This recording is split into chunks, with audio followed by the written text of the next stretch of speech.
किसान एवं बागवान भाई बहनों नमस्कार। कृषि दर्शन कार्यक्रम में आप सभी का अभिनंदन है। आज हम बहुत ही महत्वपूर्ण विषय पर बातचीत करने जा रहे हैं। इस कार्यक्रम में फसलों के संबंध में, बागवानी के संबंध में हम चर्चा करते हैं, लेकिन कृषि के साथ साथ अतिरिक्त आय के संसाधन कुछ ऐसे हैं जिनसे यदि हमारे किसान साथी जुड़ते हैं तो वो अच्छा लाभ कमा सकते हैं। ऐसा ही एक व्यवसाय है मौन पालन। शरद ऋतु में मौन वर्षों का प्रबंधन कैसे होना चाहिए, आज के कार्यक्रम में हम ये बातचीत करने जा रहे हैं। आपके भी यदि इस विषय के संबंध में कोई प्रश्न है तो आप 28000177 और 28000178 पर संपर्क कर सकते हैं।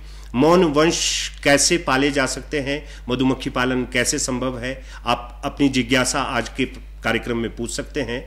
आज इस कार्यक्रम में चर्चा करने के लिए उद्यान निदेशालय हिमाचल प्रदेश से हमारे बीच पहुंचे हैं विषयवाद विशेषज्ञ डॉक्टर ज्ञान सिंह वर्मा। वर्मा जी, कार्यक्रम में आपका स्वागत। हमारे दर्शक जो हमसे जुड़े हैं वो सबसे पहले आपसे यही जानना चाहते हैं कि मौन पालन की उपयोगिता क्या है और मनुष्य के जीवन में मौन पालन का क्या महत्व है। जी, सभी को मेरा नमस्कार। जैसा कि आपने प्रश्न किया है कि मौन पालन, जिसे मधुमक्खी पालन भी कहते हैं, इंग्लिश में इसे बी कीपिंग भी कहते हैं, इसका मनुष्यों के जीवन में बहुत ही महत्वपूर्ण योगदान है। हमारे भोजन का 1/3 जो भाग है वो मधुमक्खियों द्वारा परागित फसलों से हमें प्राप्त होता है। इसके अलावा मधुमक्खियों का पर्यावरण संतुलन में भी बहुत ही महत्वपूर्ण योगदान है, क्योंकि हनी बी जो है, जो मधुमक्खियाँ है, वो एक पॉलिनेटर का काम कर रही है। तो इसलिए मनुष्यों के जीवन का मधुमक्खियों का बहुत ही महत्वपूर्ण योगदान है। दर्शकों, आपने समझ ही लिया कि ऐसा नहीं कि शहद ही मधुमक्खियों से हमको प्राप्त होता है, बल्कि जो भोजन हम करते हैं, जो सब्जियां हम खाते हैं, जो धान्य फसलें हम उपभोग में लाते हैं, उन सभी में भी मधुमक्खियों का योगदान है। तो इस तरह से ये कीट हमारे लिए बहुत बहुत बहुत ज़रूरी है और मधुमक्खी पालन से हमारे किसानों को, बागवानों को ज़रूर जुड़ना चाहिए। मधुमक्खियों की कौन कौन सी प्रजातियाँ हैं जो हमारे देश में पाई जाती है या हमारे मौन पालक जिनको पाल सकते हैं? जी, हमारे देश में मुख्यतः 4 तरह की जो मधुमक्खियों की प्रजातियां है वो पाई जाती है, जिसमें सबसे पहली है इंडियन हनी बी, जिसे एपिस सराना इंडिका भी कहते हैं। ये हमारे देश की ही अपनी प्रजाति है। जैसे कि हमारे घरों में भी जो मक्खियाँ लगी होती है वॉल हाइज में, उसे इंडियन हनी बी कहते हैं। तो एक प्रजाति तो हमारी इंडियन हनी बी है। इसका जो मधु उत्पादन है वो साल में 5 से 10 किलो प्रति वॉल हाइव है। इसके अलावा जो दूसरी प्रजाति है वो एक एपिस डॉर्सेटा है, जिसे रॉक बी भी कहते हैं। ये नेस्ट, जंगली मक्खी या पेड़ों पे अपना नेस्ट लगाती है। इसका साल में जो मधु उत्पादन है वो 40 से 50 किलो है। इसको पालना असंभव है क्योंकि ये काफ़ी एग्रेसिव और थोड़ा गुस्से वाली मक्खी होती है, इसलिए किसान भाइयों इससे पाल नहीं सकते हैं। इसके अलावा जो तीसरी हमारी मक्खी है वो एपिस फ्लोरिया है, जिसे लिटिल बी भी कहते हैं, लड्डू मक्खी भी जिसे स्थानीय भाषा में कहते हैं। तो इसका शहद उत्पादन 1 से 2 किलो है। चौथी तरह की जो प्रजाति हमारे जो प्रदेश के और देश के जो मौन पालक पाल रहे हैं वो इटालियन हनी बी है, जिसे विदेशों से आयात किया गया है। और ये प्रजाति जो है 1962 में सबसे पहले हिमाचल प्रदेश के नगरोटा में ही इसे लाया गया था। तो हमारे जो आजकल मौन पालक हैं, बी कीपर्स हैं, वो इसी मधुमक्खी की प्रजाति को पाल रहे हैं। इसका जो शहद उत्पादन है वो भी 30 से 40 किलो प्रति वर्ष है। और ये काफ़ी जेंटल नेचर की जो किस्म है, प्रजाति है, इसको पालना भी आसान है, इससे शहद निकालना भी आसान रहता है और इससे हमें, हमारे जो मौन पालक है, उससे फ़ायदा भी काफ़ी होता है। हमारे बागवान आपसे ये भी जानना चाहते हैं कि ये जो मधुमक्खियां हैं, इनका भोजन क्या रहता है, ये खाती क्या है और भोजन की उपलब्धता इनकी कैसे संभव होती है? जी, ये आपने बहुत ही अच्छा एक प्रश्न पूछा है। मधुमक्खी जो एक छोटा सा जीव है, मुख्यतः इसका जो सोर्स होता है वो फ्लावर्स है, फूल है। मधुमक्खियों का जो फ्लावर्स है उसको बी फ्लोरा कहा जाता है। तो जो इस मधुमक्खियों के जो पुष्प पौधे हैं, ये मुख्यतः फूलों से 2 चीज़ें इकट्ठा करती है। पहला तो नेक्टर है, जिसे फूलों का रस कहते हैं। इसी नेक्टर को, फूलों के रस को ये चूस के जो है अपने मुंह में लाती है और अपने हाइव के अंदर, अपनी कॉलोनीज के अंदर दूसरे मौनवंशों बीज को शिफ्ट कर देती है और उसमें एक लार के माध्यम से ऐड करके जो है इसको हनी में बदल देती है, कन्वर्ट कर देती है, जिससे हनी में मेनली जो है ग्लूकोज और फ्रक्टोज होता है। तो मधुमक्खी एक तो बाहर से नेक्टर, फूलों का रस एकत्रित करती है, जो कि इसके लिए मेनली कार्बोहाइड्रेट्स का मेन सोर्स होता है। दूसरा जो इम्पोर्टेंट बाहर से मुख्य जो ये भोजन लाती है, वो अपनी टांगों में एक पोलन लाती है जिसे परागकण भी कहते हैं। तो ये पोलन एक प्रोटीन का मेन सोर्स होता है, और अपने जो छोटे बच्चे हैं, इनके लार्वा है, उसको ये पोलन जो है वो नेक्टर के साथ या हनी के साथ इनको फीड करवाती है। तो हनी बीज मुख्यतः जो है बाहर से नेक्टर, फूलों का रस और पराग एकत्रित करती है। हमारे प्रदेश में जैसे आपने कहा कि फूलों की क्या उपलब्धता है, तो जिस तरह से हमारा जो प्रदेश है वो भौगोलिक दृष्टि से 4 जोन में बंटा है। कुछ नीचे फोटेल्स है, सब ट्रॉपिकल जो जोन है, उसके अलावा थोड़ा टेम्परेट जोन है, ऊपर हाइट पे हमारे ड्राई टेम्परेट जोन है। तो हमारे जितने भी ये जोन है, इसमें डिफरेंट किस्म का, अलग अलग किस्म के जो है पुष्प पौधे उपलब्ध रहते हैं। तो जैसे हमारे निचले क्षेत्र है, वहाँ पर कुछ सब्जियों वाली फसलें हैं। इसके अलावा जैसे खैर है, सफ़ेदा है, शीशम है और रीठा है, इस तरह के जो वनस्पति है वो पाई जाती है। उससे भी मधुमक्खियाँ अपना नेक्टर और पोलन कलेक्ट करती है। इसके अलावा जब हम टेम्परेट जोन में आते हैं, तो जैसे हमारे फल हैं, सेब है, नाशपाती है, चेरी है, इस तरह के जो टेम्परेट पोम फ्रूट्स है, उससे भी मधुमक्खियाँ जो है वो नेक्टर और पोलन इकट्ठा करती है।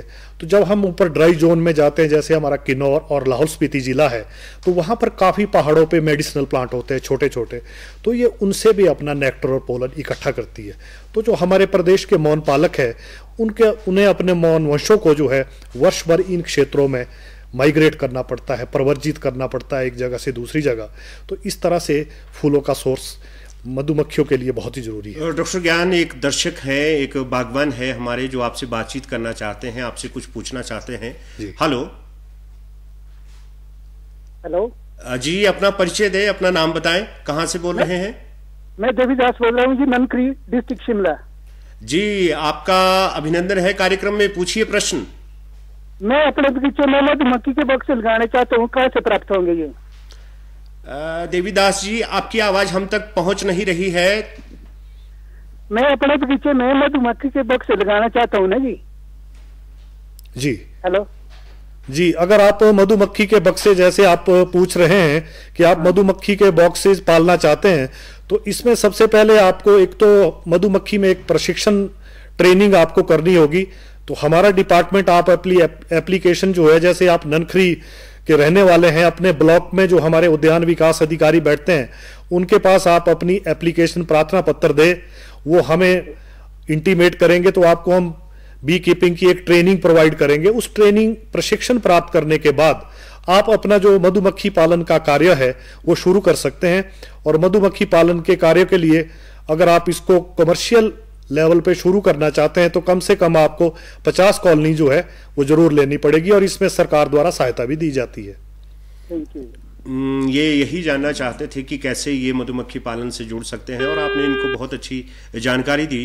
डॉक्टर ज्ञान सिंह वर्मा, आपने जो शहद एकत्रीकरण का, मधुमक्खी का जो तरीका बताया, इसमें तो ऐसा महसूस हो रहा है कि शहद हमारे जीवन के लिए, हमारे स्वास्थ्य के लिए अति अनिवार्य है। और बाहर विदेशों की जब हम पत्र पत्रिकाओं में वहाँ की जीवन व्यवस्था को पढ़ते हैं या समझते हैं, तो वो लोग किलो के हिसाब से शहद उपभोग में लाते हैं, लेकिन भारत में बहुत कम लोग शहद खाते हैं। मैं तो यहाँ तक कहूँगा कि गांव में वैद्य जी जब दवाई बताते हैं तभी शहद का उपभोग किया जाता है। शहद हमारे जीवन के लिए कितना जरूरी है? जी, ये आपने बहुत ही एक महत्वपूर्ण प्रश्न पूछा है जी।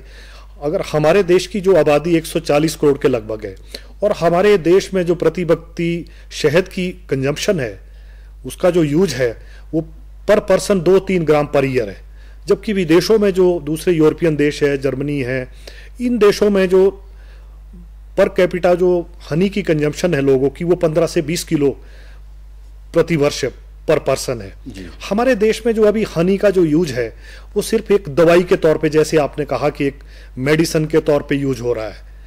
ऐसा नहीं है कि हमारे देश में हनी की प्रोडक्शन नहीं है, हमारे देश में काफ़ी हनी प्रोडक्शन होता है। एक्सपोर्ट भी हम दूसरे देशों को, विदेशों को भी भेजते हैं। हमारे प्रदेश में भी इस समय इस व्यवसाय से लगभग 2200 लोग बी कीपिंग का काम कर रहे हैं, और एनुअली जो हमारी प्रोडक्शन है वो 1500 से 1600 मीट्रिक टन पर ईयर है।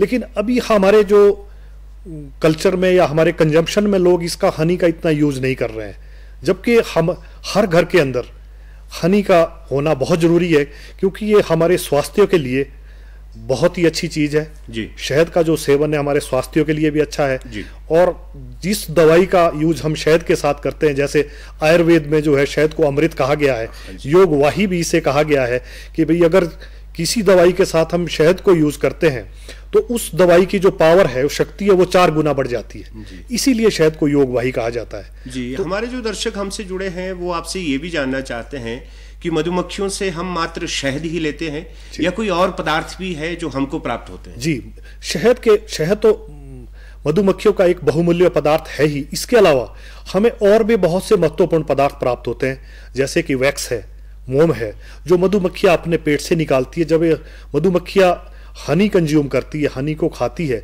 तो बाहर इनके एक मोम की ग्रंथि होती है पेट में, जिसे वैक्स ग्लैंड कहते हैं, तो वहां से ये मोम निकालती है। और इस मोम का यूज जो है इंडस्ट्री में, कॉस्मेटिक में, काफ़ी चीज़ों में मोम का यूज होता है। इसके अलावा जो दूसरा पदार्थ है वो रॉयल जेली है। रॉयल जेली भी एक बहुत ही न्यूट्रिशियस सब्सटेंस है। जो मधुमक्खियां वर्कर बीज होती हैं उनके एक सिर में ग्लैंड होता है, जिसे ग्रंथि होती है, जिसे हाइपोफ्रेंजियल ग्लैंड कहते हैं। तो ये जो रॉयल जेली है, इसका चाइना और दूसरे देशों में काफ़ी उत्पादन हो रहा है। ये भी एक बड़ा ही न्यूट्रिशियस सब्सटेंस है और इसकी इंटरनेशनल मार्केट में बहुत वैल्यू है। इसके अलावा तीसरा जो पदार्थ है वो बी वेनम है, जो मधुमक्खियों का जहर है। ये भी एक दवाई का काम करता है। इससे arthritis, joint pains, cholesterol level को रिड्यूस करने में इसमें भी इसका अभी एक जो रिसेंट स्टडी हुई है, जो ये मधुमक्खियों का जहर है बी वेनम, ये एड्स को कंट्रोल करने में भी काफ़ी इसका फायदा देखा गया है। तो ये भी एक इनका बहुत ही महत्वपूर्ण एक पदार्थ है। डॉक्टर ज्ञान वर्मा, आज आपने बहुत विचित्र बातें मधुमक्खियों के बारे में बताई, लेकिन अक्सर हम जब मधुमक्खियों को देखते हैं तो हम इनसे डरते भी हैं, और यदि मधुमक्खी किसी को काटे तो भी शायद बहुत भयावह वो स्थिति रहती है। लेकिन ये कितनी उपयोगी है हमारे जीवन के लिए, और जब से मानव जीवन, मानव सभ्यता चल रही है, तब से ये जीव हमारे साथ चल रहा है। शरद ऋतु में मौन प्रबंधन में विशेष आजकल क्या काम करने चाहिए? जी, मधुमक्खी पालन में मौनवंशों का प्रबंधन बहुत ही जरूरी है, और मौसम के हिसाब से, जैसे ग्रीष्म ऋतु में, बसंत ऋतु में, वर्षा ऋतु में इन्हें कुछ विशेष प्रबंध की जरूरत रहती है। तो जैसे आजकल सर्दियों में आपने पूछा है, तो सर्दियों में मधुमक्खियों के लिए सबसे जो प्रबंधन है मेन, वो सर्दियों में इन्हें ठंड से बचाना होता है। तो अगर मधुमक्खी पालक जो हमारे बी कीपर्स हैं, जो मौनवंश पाल रहे हैं, सबसे पहले तो वो अपने जो मधुमक्खियों का गेट है, जहाँ से मधुमक्खियाँ अंदर बाहर आती जाती है, उसके गेट को थोड़ा कम कर दे, छोटा कर दे, जिससे उसके अंदर ठंडी हवा ना जाए।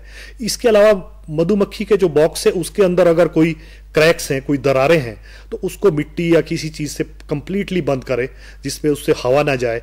इसके अलावा आजकल जो है मधुमक्खियों में शहद खुराक की भी बहुत आवश्यकता रहती है, क्योंकि शरद ऋतु में बाहर से थोड़ा फूल वगैरह कम मधुमक्खियों को प्राप्त होते हैं, तो इसलिए हमें इन्हें खुराक भी देने पड़ती है। आर्टिफिशियल फीडिंग, चीनी का घोल 1:1, 1 भाग चीनी और 1 भाग जो पानी होता है उसमें आर्टिफिशियल। तो सर्दियों में मधुमक्खियों के लिए ठंड से बचाव, इनके लिए भोजन का इंतजाम करना, इनको बीमारियों से बचाए रखना, कोई बीमारी ना इन पे आए। और मधुमक्खियों की जो कॉलोनीज है उनको हमें स्ट्रॉन्ग बनाना बहुत ज़रूरी होता है, जिससे आने वाला जो समय है वो हनी फ्लो सीजन होगा, जब शहद निकलेगा। तो हमें सर्दियों के मौसम में मौनवंशों को एक तो सुदृढ़ रखना है, स्ट्रॉन्ग कॉलोनीज होनी चाहिए। इसके अंदर जो क्वीन है वो अच्छी होनी चाहिए। अगर ओल्ड क्वीन है तो उसे हमें आजकल बदल देना चाहिए, और जो कमज़ोर मौनवंश है उनको स्ट्रॉन्ग मौनवंशों से मिला देना चाहिए, जिससे हमारे मौनवंश सुदृढ़ रहे और हमारे मौन पालकों को आने वाले समय में फ़ायदा हो। शीत ऋतु में आप लोगों को कैसे प्रबंधन करना चाहिए यदि आप मौन पालन से जुड़े हैं? डॉक्टर ज्ञान वर्मा ने बहुत बढ़िया तरीके में समझाया, बताया। वर्मा जी, परागकण की क्रिया को कैसे मधुमक्खी करती है? परागकण में मधुमक्खी का क्या योगदान है? जैसा कि मैंने पहले भी इसकी मधुमक्खी की उपयोगिता के संदर्भ में आपको बताया था कि मधुमक्खियां परागण क्रिया में एक बहुत ही महत्वपूर्ण योगदान है। हमारी जितनी भी क्रॉप्स है उसका 80% जो क्रॉप्स है वो पॉलिनेशन के लिए हनी बीज पे निर्भर है। हमारी जितने भी पूरे संसार में जितने भी हमारी स्पेसीज है, चाहे सब्जियां हैं, चाहे फल है, चाहे तेल वाली फसलें हैं, चाहे चारे वाली फसलें हैं, सभी की सभी फसलें जो है परागण क्रिया के लिए, वैसे तो परागणकर्ता और भी है, जैसे हवा द्वारा होता है, पक्षियों द्वारा होता है, परागण होता है, लेकिन कम से कम 40% जो रोल है वो सिर्फ हनी बीज का है। तो हनी बीज क्या करती है कि जब ये फूलों पे विजिट करती है तो परागकण को अपनी टांगों में ले आती है। तो इनको परागकण जब तक इनके पूरे कलेक्ट नहीं होते हैं दोनों टांगों में, तब तक ये एक फूल से दूसरे फूल पे भ्रमण करती रहती है। जैसा कि आपको मैं एक उदाहरण देता हूं कि जैसे बादाम है, बादाम के फूलों पे जब मधुमक्खी जाती है तो एक फूल से दूसरे फूल पे जाने से एक फूल के परागकण दूसरे फूल पे टच हो जाते हैं इसके शरीर द्वारा, जिससे जो है फ्लावर में जर्मिनेशन हो जाती है। तो यदि बादाम में अगर ये प्रॉपर पॉलिनेशन ना हो, परागकण फर्टिलाइजेशन ना हो, तो जो बादाम में गिरी है आपको वो नहीं बन पाएगी और खाली बादाम आपको निकलेंगे। इसी तरह से बहुत सी फसलों में, जैसे सेब है, चेरी है, स्ट्रॉबेरी है, बहुत सी फसलें हैं जिनमें ये परागण का कार्य निभाती है। परागण के लिए बहुत बढ़िया संवाहक है मधुमक्खी। शहद भी हमको इनसे प्राप्त होता है। सरकार, चाहे भारत सरकार है, राज्य सरकार है, क्या मधुमक्खी पालन को बढ़ावा देने के लिए, मौन वंशों को पालने के लिए कुछ सहायता भी करती है? कौन कौन सी ऐसी योजनाएं हैं जो वर्तमान में चल रही हैं? जी, हमारे देश में जो है मधुमक्खी पालन को बढ़ावा देने के लिए हमारे कृषि मंत्रालय भारत सरकार द्वारा एक नेशनल बी बोर्ड की स्थापना की गई है। पूरे कंट्री में जो है, पूरे देश में हर स्टेट्स के लिए जो है नेशनल बी बोर्ड जो है वो फंड्स प्रोवाइड करता है गवर्नमेंट के माध्यम से। तो हमारे प्रदेश में भी मधुमक्खी पालन को बढ़ावा देने के लिए हमारी सरकार द्वारा एक बहुत ही महत्वाकांक्षी योजना शुरू की गई है, मुख्यमंत्री मधु विकास योजना। इस योजना के अंतर्गत जितने भी हमारे स्टेट के मौन पालक है वो डिपार्टमेंट से निःशुल्क जो है इसका प्रशिक्षण प्राप्त कर सकते हैं। प्रशिक्षण के उपरांत जो भी हमारे किसान, बागवान मौन पालन का व्यवसाय शुरू करना चाहते हैं वो अपना व्यवसाय शुरू कर सकते हैं। और यदि कोई मौन पालक जो है वो 50 मौनवंश खरीदता है तो उस पर 80% अनुदान जो है वो सरकार द्वारा दिया जाता है। इसके अलावा जो हमारे मौन पालक बी कीपिंग का कार्य कर रहे हैं वो एक स्टेट से दूसरी स्टेट में जब अपने मौनवंशों को ले जाते हैं शरद ऋतु में, तो परिवहन उपदान पर भी सरकार द्वारा 10,000 रुपए की अनुदान सहायता दी जाती है। इसके अलावा जो हमारे घरों में इंडियन हनी बीज है जो वाल हाइव्स में पाल रहे हैं लोग, उन पर भी हम 1,000 रुपए प्रति वाल हाइव इंसेंटिव दिया जाता है। वाल हाइव्स वो तीरा जिसको लोकल भाषा में तीरा भी कहते हैं। तो जो जिनके भी हमारे किसानों या बागवानों के घरों में मक्खियां है, तीरों में है, अगर उनके पास 5 तीरे है तो सरकार द्वारा उन्हें 5,000 रुपए की सहायता दी जाती है। इसके अलावा हमारे जो मौन पालक है यदि वो हनी प्रोसेसिंग का कार्य भी करना चाहते हैं, शहद की प्रोसेसिंग, इसकी गुणवत्ता जो है मेंटेन करके हनी की पैकिंग, इसकी लेबलिंग और इसकी मार्केटिंग भी करना चाहते हैं, तो हनी प्रोसेसिंग के लिए भी हमारी सरकार द्वारा जो है एक मधु उत्पादन एवं प्रसंस्करण योजना अभी शुरू की गई है। तो जो भी हमारे मौन पालक या सोसाइटी या कोई महिला मंडल या कोई भी ग्रुप जो है मधुमक्खी का जो मार्केटिंग का कार्य करना चाहते हैं तो उनके लिए भी सरकार द्वारा सहायता दी जाती है। इसके अलावा जो हमारे मौन पालक अपने खेतों में बी फ्लोरा से रिलेटेड, जैसे मैंने बताया था, कोई सरसों लगाता है, सूरजमुखी लगाता है, या किसी के अपने खेतों में खैर है और भी इससे रिलेटेड जो प्लांट्स ग्रो करता है, तो बी फ्लोरा को ग्रो करने के लिए भी सरकार द्वारा जो है 3500 रुपए की सहायता दी जाती है।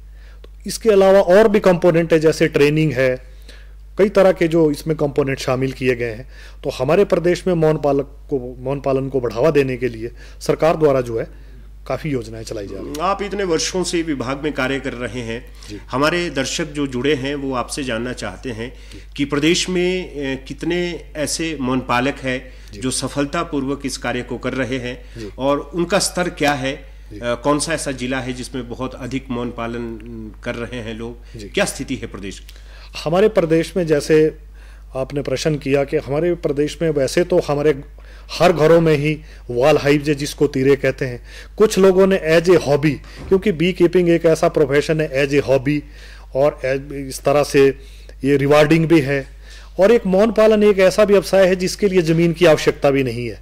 तो हमारे प्रदेश में इस टाइम 2200 जो मौन पालक है, किसान जो है हमारे कमर्शियली बी कीपिंग का काम कर रहे हैं और साल में 1400 से 1500 मीट्रिक टन वो शहद का उत्पादन कर रहे हैं।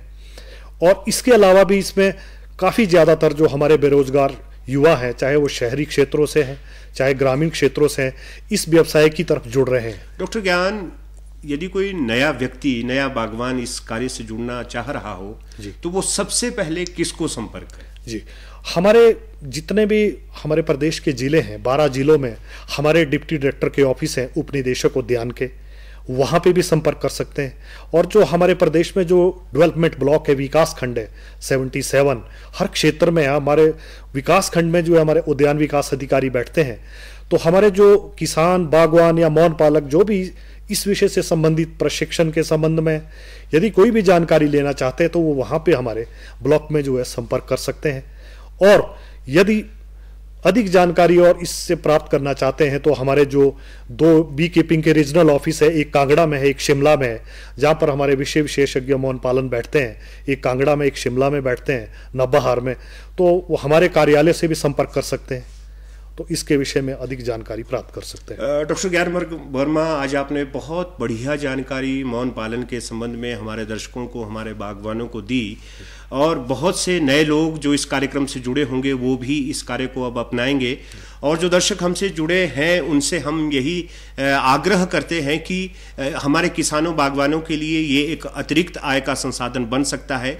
खेतीबाड़ी के साथ साथ यदि आप मौन पालन करते हैं तो उससे आपको शहद भी प्राप्त होगा, आपकी फसलें भी बहुत अच्छे से होंगी, आपको गुणवत्ता युक्त फसलोत्पादन भी होगा। तो आपको अधिक से अधिक मौन पालन से जुड़ना चाहिए। सरकार भी आपकी खूब सहायता कर रही है। आज के कार्यक्रम का वक्त हो चला है। डॉक्टर ज्ञान वर्मा, आपका बहुत बहुत आभार, आज आप कार्यक्रम में आए। और दर्शकों अब आज्ञा दे, नमस्कार। धन्यवाद जी।